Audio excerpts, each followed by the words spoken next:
د قارعه مبارکه سوره چې د قرآن عظیم شان 101 سوره ده په مکې معظمې کې را نازله شوې ده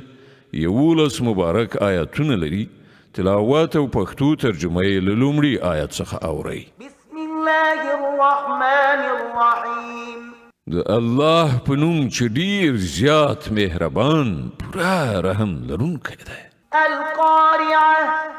ما القارعه سخته ټکونکې پیښه څه ده هغه سخته ټکونکې پیښه وما ادراك ما القارعه ته څه پوهیږې چې هغه سخته ټکونکې پیښه څه ده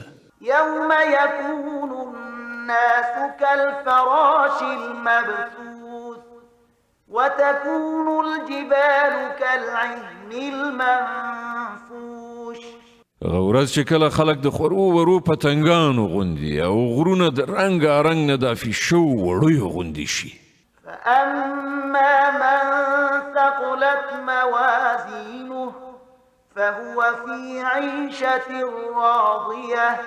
بیا چې د چا د نیکو اعمالو تله درنه وي هغه به په زړه پورې خوندونو کې وي وأما من خفت موازينه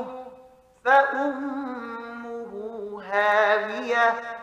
او د چا چې د نیکو اعمالو تله سپکه وي د هغه استوګنځی به ژوره کنده وي یعنې دوزخ وما أدراك ما هي نار حامية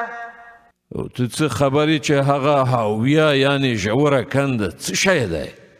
لمبه وهونکی سوځونکی اور دی